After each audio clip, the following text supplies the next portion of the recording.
ओम श्री विष्णवे नमः। होली के कुछ दिन पहले होला अष्टक लग जाएगा। होली अष्टक के बारे में तो आप सब जानते ही होंगे भली प्रकार से।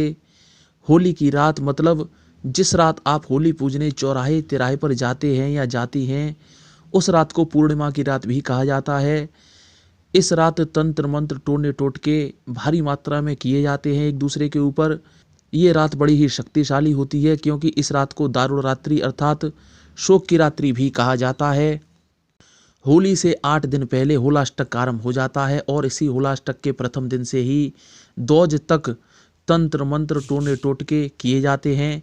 ये तंत्र मंत्र टोने टोटके विशेष रूप से होली की रात्रि अर्थात पूर्णिमा की रात्रि में किए जाते हैं।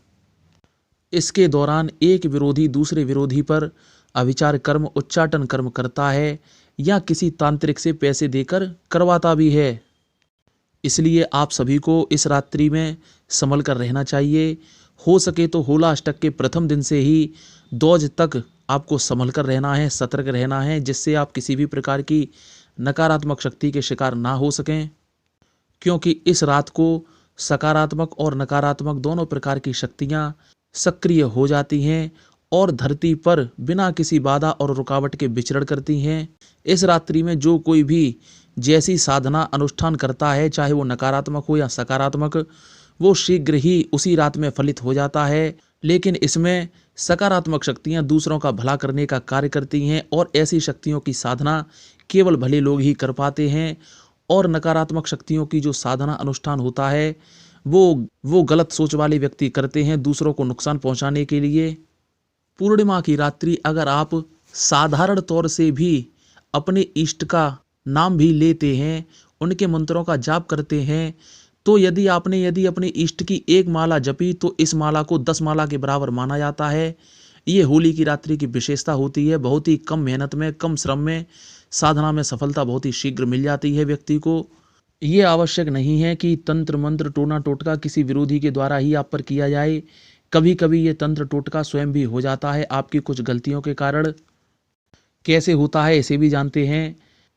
जब आप चौराहे तिराहे पर होली पूजने जाते हैं, चाहे वो कोई भी हो, महिला हो, पुरुष हो, लड़का लड़की कोई भी हो, वो किसी भी प्रकार की जब खुशबू लगाकर चौराहे पर जाते हैं, उस समय कोई भी शक्ति उनके पीछे लग जाती है और घर तक आ जाती है, जिससे आपको संकटों का सामना करना पड़ता है। जैसा कि मैंने अभी बताया कि होली की रात्रि में कुछ नकारात्मक और सकारात्मक दोनों प्रकार की शक्तियाँ सक्रिय होकर चौराहे और तिराहे पर भ्रमण करती हैं। इसलिए आपको चौराहे तिराहे पर अत्यधिक खुशबू का प्रयोग करके बिल्कुल भी नहीं जाना चाहिए। शादीशुदा महिलाएं अत्यधिक सज संवर कर भी होली पूजन करने चौराहे पर बिल्कुल ना जाएं। इस बात का आपको ध्यान रखना है। अन्यथा यदि कोई नकारात्मक शक्ति आपके पीछे आ गई और घर में प्रवेश कर गई तो उसको हटाना बड़ा ही कठिन कार्य होता है। उसके साथ ही चौराहे तिराहे पर ज़्यादा भ्रमण नहीं करना चाहिए, क्योंकि कुछ लोग विभिन्न प्रकार के टोने टोटके करके उतारा करके कुछ ऐसी वस्तुएं चौराहे पर फेंक जाते हैं जिन पर यदि आपका पैर पड़ जाए फिर भी आपको परेशानी हो सकती है। इसलिए चौराहे तिराहे पर ज़्यादा आपको नहीं जाना चाहिए और बच्चों को तो भूल कर भी नहीं भेजना चाहिए। होली पूजने जब भी कोई महिला जाए या कोई पुरुष जाए, शुद्धता सात्विकता का आपको ध्यान रखना है। किसी भी प्रकार का सूतक पातक आपके घर में, आपके परिवार में या आपके कुनबे में नहीं होना चाहिए, तभी आप चौराहे और तिराहे पर होली पूजने जाएं। इस बात का आपको ध्यान रखना है। वैसे तो चौराहे और तिराहे पर ये शक्तियाँ 24 घंटे 12 महीने भ्रमण करती रहती हैं, लेकिन होली की रात्रि में इनको विशेष रूप से छूट मिल जाती है और इनकी संख्या में भी बढ़ोतरी हो जाती है। इसलिए आपको संभल कर रहना चाहिए। किसी भी प्रकार का अगर तंत्र मंत्र किसी व्यक्ति पर हो जाता है तो इसके फलस्वरूप उस व्यक्ति को लकवा की शिकायत हो सकती है, मानसिक स्थिति भी खराब हो जाती है, वो व्यक्ति अपने उद्देश्य से भटक जाता है, किसी किसी को तो हृदयघात भी आ जाता है। इस तरह की बीमारी लग सकती है। इसलिए आपको भूल कर भी सेंट का प्रयोग चौराहे तिराहे पर होली की रात्रि में बिल्कुल भी नहीं करना चाहिए। इन शक्तियों के नकारात्मक प्रभाव के कारण घर में क्लेश भी होता है और घर में आगजनी भी हो सकती है। एक बात और, विरोधी द्वारा आपको किसी भी प्रकार की खाने पीने की वस्तु लेनी नहीं चाहिए और ना ही उसके हाथ से खानी चाहिए। वो व्यक्ति सूखे गुलाल में किसी भी प्रकार की भस्म या राख मिलाकर भी आपके सिर पर डाल सकता है। इससे आपको तंत्र लग सकता है। इसलिए आपको संभल कर रहना है। और कभी कभी इस तंत्र के माध्यम से ऐसी अंदरूनी बीमारी लग जाती है जो किसी भी प्रकार की रिपोर्ट में नहीं आती। ऐसा आपने देखा और सुना भी होगा।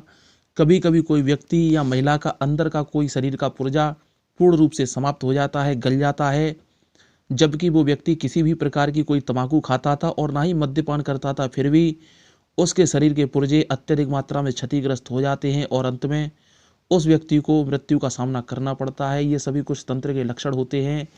आप इनको माने या ना माने, मेरा काम था आपको इन सब तथ्यों से अवगत कराना, मैंने करा दिया। आप इन सब तथ्यों को कितना मानते हैं ये आप पर, आपकी इच्छा पर निर्भर करता है, क्योंकि होली पर किया गया कोई भी टोटका बहुत ही शक्तिशाली होता है। इस दिन अंतरिक्ष में ग्रह नक्षत्र भी एक विशेष स्थिति में होते हैं, जिसके फलस्वरूप ये तंत्र मंत्र अधिक फलदायी हो जाता है। होली की रात्रि में आप अपने वाहन, घर और व्यवसाय स्थल की भी सुरक्षा कीजिए, बारीकी से परीक्षण कीजिए। कोई आपका विरोधी इन सब जगहों पर किसी भी प्रकार की कोई ऐसी वस्तु तो नहीं डालता जो तंत्र को दर्शाती हो, इस बात का आपको ध्यान रखना है। तंत्र मंत्र से संबंधित और भी वीडियो आपको डिस्क्रिप्शन में मिल जाएंगे, आप अवश्य देख लीजिएगा। उसमें सभी प्रकार के तंत्र मंत्र, टोने टोटके रोकने के उपाय भी बताए गए हैं। किस प्रकार से आपको सतर्क रहना है, कैसे पता करें कि तंत्र हो चुका है हमारे ऊपर, ये सभी वीडियो आपको डिस्क्रिप्शन में मिल जाएंगे, आप अवश्य देख लीजिएगा। यदि कोई व्यक्ति, यदि कोई विरोधी आपका होली के बहाने से आपसे अत्यधिक घुल मिलकर बातें करता है, आपके पैर छूता है, आपके गले मिलता है और किसी भी प्रकार के भोज पर आपको आमंत्रित करता है, तो आपको सतर्क रहना चाहिए। सब कुछ भुलाकर आपको उसके यहाँ पे जाने से बचना है, ये बात का भी आपको ध्यान रखना है, अन्यथा आप संकट में पड़ सकते हैं। क्योंकि होली की रात्रि में अत्यधिक विनाशकारी शक्तियाँ इसी भूमि पर भ्रमण करती हैं। तो आपको इन सब तंत्र मंत्र से बचने के लिए क्या करना है ये भी सुनिए ध्यान से। मंदिर में जाके एक दीपक आपको अपने इष्ट देव का लगाना है, एक दीपक आपको अपने कुल देवता का लगाना है, एक दीपक आपको अपनी कुल देवी के नाम से जोड़ना है और एक दीपक आप अपने पितरों के नाम से लगाएंगे पीपल के पेड़ के नीचे।